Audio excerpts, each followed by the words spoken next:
ကဲပထမဆုံးအခြေအနေကိုကြည့်လိုက်ကြရအောင်ပြဆောက်လုပ်ရေးလုပ်ငန်းခွင်တစ်ခုရဲ့တက်လေကားထဲမှာအလုပ်သမား2ယောက်ဆက်နှောက်နေကြတာပါဒါပေမဲ့လုပ်ငန်းခွင်ထဲမှာမစင်မကျင်ဆက်နှောက်ရင်းနဲ့တယောက်ကတက်လေကားအပြင်ဘက်ကိုခြေချော်ပြီးပြုတ်ကျသွားပါတယ်တကယ်ကိုရင်တစ်ထိတ်ထိတ်နဲ့အသက်အန္တရာယ်စိုးရိမ်ရတဲ့အခြေအနေမျိုးပါပဲနောက်တစ်ခွက်မှာတော့ grain မောင်းနေတဲ့သူကအာယုံမဆိုင်ပဲအောက်ကလူတွေကိုသတိမထားမိတဲ့အခါ grain ကျိုးနဲ့ချိတ်ထားတဲ့ဝင်ချိတ်ကြီးကြီးကအောက်မှာအလုပ်လုပ်နေတဲ့အလုပ်သမားကိုအချိန်နဲ့လာရိုက်မိပြီးလဲကျသွားစေပါတယ်မိမိကြောင့်သူတစ်ပါးထိခိုက်မှုမရှိအောင်ပတ်ဝန်းကျင်ကိုအမြဲတမ်းပြုဖို့လိုပါတယ်ဒီနေရာမှာတော့ကုန်တင်ကားပေါ်မှာအလုပ်သမားတယောက်ကစက်အိတ်တွေပေါ်တက်ရက်ပြီးအလုပ်လုပ်နေတာပါကားမောင်းသမားကနောက်ကိုတေချာမကြည့်ပဲကားကိုဝန်းခနဲ့မောင်းထွက်လိုက်တဲ့အခါအပေါ်ကလူကအချိန်မထိန်နိုင်ပဲအောက်ကိုပြစ်ကျသွားပါတော့တယ်လုပ်ငန်းခွင်ထဲမှာတဦးနဲ့တဦးညှိနှိုင်းဆောင်ရွက်မှုအားနည်းရင်အခုလိုဖြစ်တတ်ပါတယ်နောက်ထပ်ဘက်ဟို excavator လိုဆက်ရန်ရကြီးတွေရဲ့ဘေးမှာအလုပ်လုပ်တဲ့အခါဘလောက်အနေများလဲဆိုတာကြည့်ပါစက်မောင်းသမားကနောက်ကလူကိုမမြင်ပဲနောက်ဆုတ်လိုက်တဲ့အတွက်အလုပ်သမားခင်ဗျာစပိတ်အောက်ထဲကိုပါတော့အနေနဲ့ရင်ဆိုင်လိုက်ရပါတယ်စက်ကြီးတွေရဲ့ကွဲရာ wind spark မှာနေထိုင်ခြင်းဟာအလုံးအနေများပါတယ်စက်ရုံတွင်းကအလိုလျောက်တံပြားဖြစ်ဆက် press machine တွေမှာအလုပ်လုပ်တဲ့အခါလဲတတ်မှတ်ထားတဲ့စီကံတွေကိုတိတိကျကျလိုက်နာဖို့လိုပါတယ်အလုပ်သမားတယောက်ကစက်ထဲကိုလက်နဲ့ဝင်လိုက်ပြီးတံပြားညှိနေတော့မှနောက်တယောက်ကမတော်တဆခလုတ်ကိုကြောင်နဲ့နင်းမိလိုက်တဲ့အခါတကယ်ကိုရင်သက်ရှူမောက်ပဲအနေဖြစ်သွားခဲ့ရပါတယ်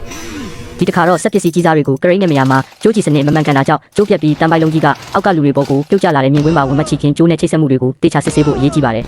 စက်ရုံသုံးကုန်ချီဆက် forklift တွေကိုအသုံးပြုပြီးကုန်တက်တာတွေကိုရွှေ့ပြောင်းတဲ့အခါမှာလည်းလမ်းကြောင်းရှင်းလင်းမှုကိုတေချာမကြည့်ပဲနောက်ဆုံးမိရင်အနောက်ကဖျက်လျှောက်လာတဲ့လူကိုတိုက်မိပြီးစက်ကြီးပါမှောက်ကျတဲ့အထိဖြစ်သွားနိုင်ပါတယ်ထောက်ဆက်ကြီးတွေနဲ့အလုပ်လုပ်တဲ့အခါမှာလည်းအကာအကွယ်မပါပဲလက်နဲ့တိုက်ရိုက်သွားကင်တာတန်းသားတွေကိုလက်နဲ့ဖယ်ရှားတာမျိုးတွေဟာလက်ကိုဆက်ထဲပါသွားစေနိုင်တဲ့အတွက်အထူးသတိပြုရမှာဖြစ်ပါတယ်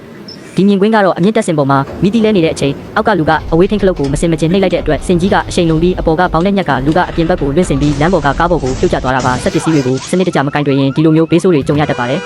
စက်ရုံတွင်းမှာဂဟေးစောတာဒါမှမဟုတ်မီးပွားထွက်တဲ့အလုပ်တွေလုပ်တဲ့အခါဘေးနားမှာအလွယ်တကူမီးလောင်ရတဲ့ပစ္စည်းတွေရှိမနေဘူးအရေးကြီးပါတယ်မဟုတ်ရင်တော့အခုလိုမျိုးပောက်ကွဲမှုနဲ့မီးလောင်မှုတွေချက်ချင်းဖြစ်သွားနိုင်ပါတယ်ဒါကတော့လက်ကင်လောဝိုင်း angle grinder ကိုအသုံးပြုပြီးတန်ဖြတ်နေလုံးမှာကရိယာကိုတေချာမကင်တွယ်ပဲလွှတ်ချလိုက်မိတဲ့အတွက်လက်ပတ်နေတဲ့လောဝိုင်းကကိုယ့်ရဲ့ခန္ဓာကိုယ်ကိုပြန်လည်ထိခိုက်မိစေတာပဲဖြစ်ပါတယ်နောက်ဆုံးအခြေအနေမှာတော့တံပြားကြီးကိုဂဟေးစောနေတော့မှတံပြားရဲ့ဟန်ချက်ပြက်ပြီးအလုပ်သမားပေါ်ကိုဝုန်းကနေပြစ်ကျသွားတာပါကဲမိဘပြည်သူတို့ခင်ဗျာအခုမြင်တွေ့ခဲ့ရတဲ့ဖြစ်ရအားလုံးဟာစက်ကပိုင်းညာတတိလုံးမှုမစင်မကျင်မှုတွေကြောင့်ဖြစ်ပွားခဲ့ရတာပါဒါကြောင့်လုပ်ငန်းခွင်ထဲဝင်တိုင်းဘေးအန္တရာယ်ကင်းရှင်းရေးဒီပထမဆိုတဲ့စောင့်ဖို့အတိုင်းအမြဲတမ်းတတိရှိရှိနဲ့ဘေးကင်းလုံခြုံရေးဝတ်စုံတွေကိုစနစ်တကျဝတ်ဆင်လုပ်ကင်ကြဖို့တိုက်တွန်းပါရစေခင်ဗျာအားလုံးပဲဘေးကင်းကြပါစေကျေးဇူးတင်ပါတယ်